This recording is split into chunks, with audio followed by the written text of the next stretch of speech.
between you and red team, that's either going to save you or going to kill you. First year that we played, Cal Poly team was really, really excited, too excited. So they got carried away.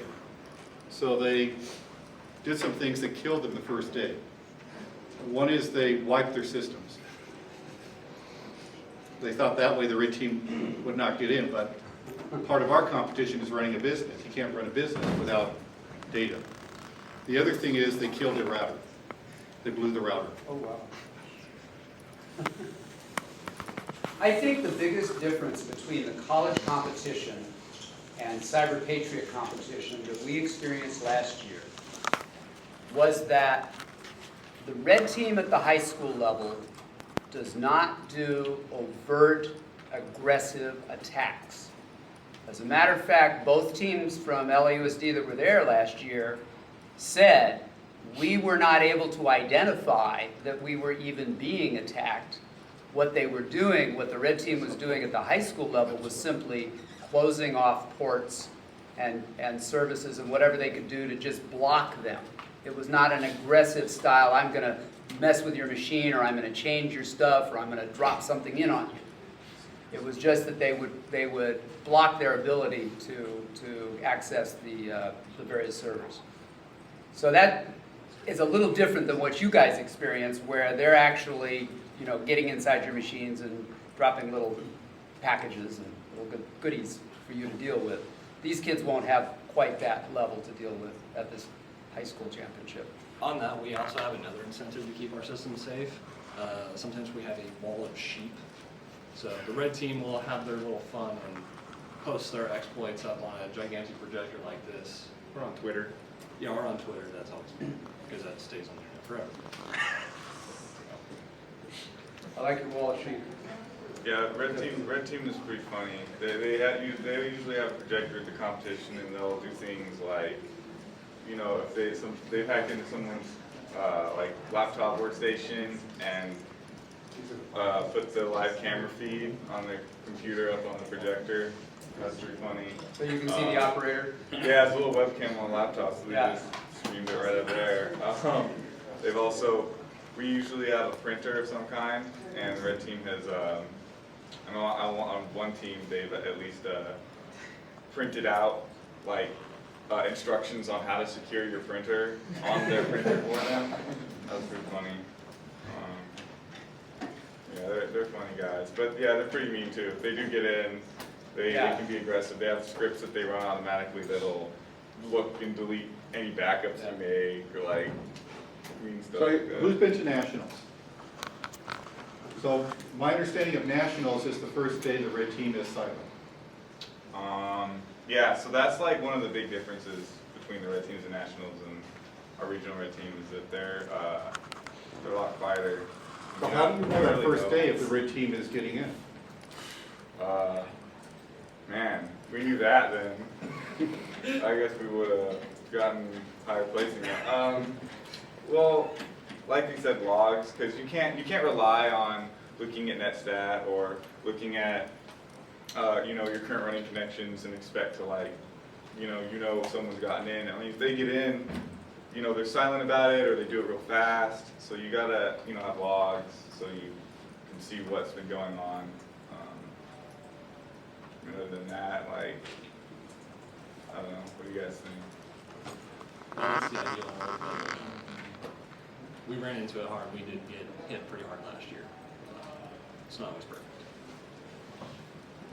I would say that for the high school team, what came out last year, harden that machine, get that machine hardened down, closed off from the system, make sure you change your passwords, do all of the hardening instantly, within seconds, within a minute, within 2 minutes, as fast as you can. That seemed to be what then allowed them to quickly deal with the exploits that were already on the image. Nobody's going to plant new exploits. That's the nice thing about the difference between your red team and our red team. They just do blocking. The exploits are already on the image. So you have to harden it and then quickly get through your exploits. What are the OSs that you think are the most vulnerable? Windows, Yeah, XP in 2003, if you got that, that's a red flag. It's definitely a red flag. So, do you have an exact list of things you do on those systems? You just go down the list and do it? Yeah, we have it pretty much predefined. And that's what you recommend they have going in? Absolutely. Yeah, we have a Linux checklist, we have a Windows checklist, we have checklists for Cisco routers and switches and ASAs, we have checklists for services, oh, this computer has Joomla on it, we have, trying to have a checklist for that. Also, part of this first 10 minutes is actually understanding our environment. A lot of times, we don't even know what we're coming into. We just have you have a rough idea. It's like, we think it's going to be about half and half Linux and Windows. We don't know exactly what versions of Windows or what distributions of Linux we're going to run into. So there's also that to take into consideration. What they've noticed with the red team is that the red team likes to be under the radar. Our red team sometimes likes to kind of brag about what they're doing. But for their finals, the red team would prefer that they never know they're in. How do you protect yourself against the silent red team? Watch your services, watch your ports, Check your logs. check your logs, yeah. Implement a syslog server if you can. That's very helpful. Have you ever done that? Have you ever looked at logs in the finals? Yeah, well, it's, I believe it's really important to look through logs because, yeah, those we should. Have you been able to set up a syslog? No, we researched about it, but we Okay. didn't really use it. Look up Splunk. That'll. So what are the rules regarding using something like Splunk in the finals? Are there rules regarding using? They've actually said they're going to incorporate it somehow. Now, I'm not sure whether it's in a separate section or as part of the actual networking competition. So if we gave them practice in Splunk in an environment, That would be a good thing. They told us in one of the coaches' meetings that they're going to use Splunk. Okay. So, what is Splunk? Splunk is, well, at a high level, it's a data parser, but it'll take in data from syslog on UDP 514. It'll also monitor text logs. You just got pointed to it. And what it'll do is it'll aggregate everything down into one command and control interface where you can sort and you can perform regular expressions on that data, and you can search for, like, say, like a brute force attack, and you'll see a whole bunch of password fails going across all your systems. So you're not limited to just going onto each box, opening up Event Viewer, or going into var log, and, well, it really just saves time, and it's very convenient. Yeah, I mean, if you get that up and running, I mean, instead of having every single person on every computer checking all the logs, now you just got one dude checking the logs on the syslog server that all the other computers are dumping their logs onto. That makes a lot easier, frees up some time. Cool thing you can do is, has anyone heard of Snort? It's a intrusion detection system. They use Snort to go, they actually have each team will have Snort running Oh, okay.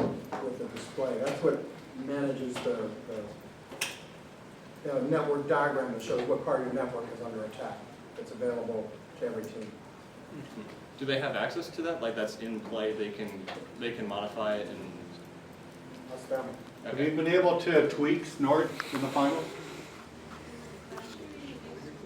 You didn't use Snort? You have to remember, there was no networking last year. No, you had the display with your team that showed you what part of the network was running, right? Snort. But that was not on, we had, each team in their cubicle had a screen that gave that image that they would They have to could look at it, but they at. couldn't change it? There wasn't anything that they had interaction with. Yeah. It was just, you could see in a graphic way where the problems might be, but that was not inside the team's cubicle. That was outside the cubicle, and you had to actually go up and look at it. It wasn't, but this year, you're going to have a different situation because you have networking for the first time as part of your competition. So Snort will be new to them. There's a section that they're saying it's coming out of Cisco Networking Academy stuff. So- And it looked like that's where they were going to use Splunk. Okay, so we should give you guys practice with Splunk and Snort. Definitely. Okay. Cool thing you can do with Splunk is you can point Snort to throw its logs into Splunk. So that's also a great way to, check that out. Just a hint. What do you think was the hardest part of being in the finals? Communication. You came in with a strategy and then you lost the strategy and communication. Well, we didn't have much of a strategy. Okay. He's not like a skeleton. It's way too busy. Yeah, and then we're gonna be like, can you help? And then it's like, wait, I'm being told to do this first. And then, So instead of being logical, you're fighting fires and, yeah. because that's what the other college teams tend to do. The reason Cal Poly does well, one of the major reasons, is they have a strategy and they stick to it. We've had debriefs after the other college competitions, and all of them come in with a strategy, and then it goes out the window once they get attacked. One of the things that happens is that you end up with 5 images that you're dealing with there at nationals. So you pretty much have to divide and conquer. You can't have multiple resources on one image all the time. You have to share those resources, meaning your team. Communication is absolutely critical if you're going to work collectively at the same time that you're working individually on whichever image you are. You are going to need to talk with each other, and you're going to have to know what roles and who's going to be helping who as you go in. The other thing that became very clear last year, and they made this clear to us, but I watched my own team when they didn't realize how true this was. And the statement is this, from the AFA: if you think you have a connection problem, you do not. You have done something to a setting that has changed it, and you've lost some part of your connection either to the scoring or to the overall connection. So I watched one of my team members go consistently up to the white team going, there's a connection problem, there's a connection problem. And I realized these guys are laughing up their sleeves because they know that whatever connection problem this team is talking about, it was created by them. So you have to really know how you're going to isolate your machine and not close off the things that are going to keep you tied to the scoring machine or tied to the places that you need to be constantly connected to. That's about going down the list and making sure you read that list from the AFA on what ports you need to always leave open, what services have to be untouched, and you have to follow those religiously. Do they know if they're being stored? Can they see this? They see services up, down? They can see the scores as they come in. They don't have. They can get up and go look at the graphic interface. The public is actually has more access to that graphic interface than the teams did. So when you guys are in the middle of the competition, how do you know if your services are being stored? Oh, there's a website. Yeah, so we give you that. Yeah. And that's what we would do. Yeah, we just go check the scoring website, make sure we're still. Which is what we're going to have here. Basically, the scoring engine you're going to be using from now until the competition is the same scoring engine we use for the college competition. Good stuff. So you'll get That used to helps. seeing whether services are up or down. That helps. You guys- I was gonna ask, do you guys like split up your teams in any way? Like, do you have like a window, like people that are good at Windows, people that are good at Linux? I guess you guys are gonna have networking now, so people that are good at networking, or do you just, how do you guys do that? No specializations. No We specialization? have specializations. You do? Linux, Windows, etc. Yeah. Most of the teams that went to nationals were very clear on who was on their game on which image. Okay, so like how clear cut, like do your Linux people know how to use Windows at all? Or do your Windows people know how to use Linux at all? Or is it pretty kind of like clear cut? Like I'm only gonna touch Linux computers. Well, we know it, but we're just touching only Linux or Windows. Okay. Because, I mean, that's one of the things that we do for our team is that, I mean, we have our specializations definitely. We have people that really focus on Linux or people that really focus on Windows, but we make it a point to kind of become familiar with a little bit of everything. Because, you know, like our captain was saying earlier, you never really know what you're going to be thrown. Sometimes, you know, we walk in there and 6 of our 8 computers that are currently have monitors and keyboards plugged into them are all Windows, and so you just, you know, have to We don't jump on it. face the same dilemma. Yeah. They lay out for us what those different images will be. Yeah, we, like, at some of the competitions we go to, we might have like 15 computers, you know, 4 or 5 of them might be virtual, and, you know, but you only have 8 monitors and 8 keyboards, so that's another kind of part of the challenge is, Yeah, that's what they'll see when they get to the college level. yeah, it's pretty fun. Yeah. Is there networking virtualized, or is it?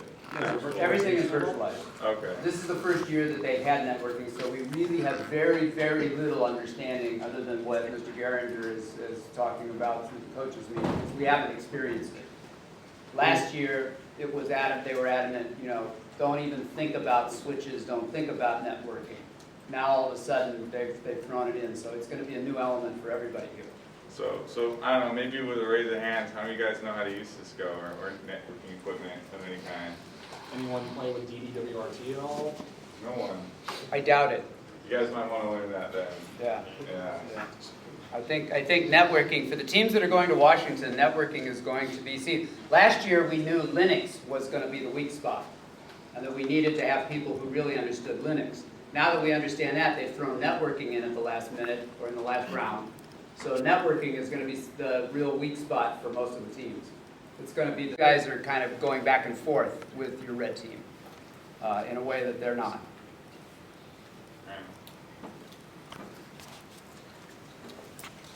Questions? You guys have no questions? I will throw up as many questions as possible right now. So.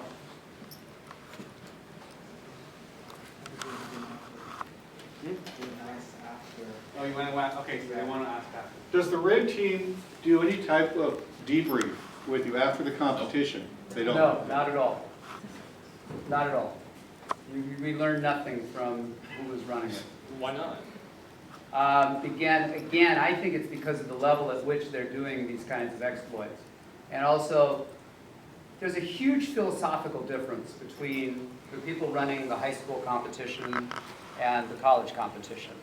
And that is that we are entirely defensive, that we are white hat only, that we are not exposing or training students in aggressive hacking techniques. And it's something that the AFA feels very strongly about as protecting the image of its high school competition, because you're talking about minors under 18. Okay, so we can't be responsible for providing them with hacker tools or an environment where they can do that kind of thing. So there are a lot of, for instance, a lot of the tools that you guys use constantly that we don't even show the kids, because we have to keep it on the defensive side, not on the aggressive side. Could the red team just offer like constructive criticism on like, hey, we got into this service with default passwords? Could they offer that sort of? It's interesting, there's no direct interplay. There is in the coaches meeting amongst the adults some discussion of those items. And we learned more in the coaches meeting about what was happening than the kids learned, and we then shared that with our students. But there was no direct debrief between red teams and the competing teams. And I doubt that they will do that this year also. I can't tell you their reasoning, I just getting used to who the organization is So, that's running it. stupid question, has anyone asked for a debrief? The debriefs we've gotten have been through the coaches meetings. Has anyone asked a debrief from the red team? We will ask again.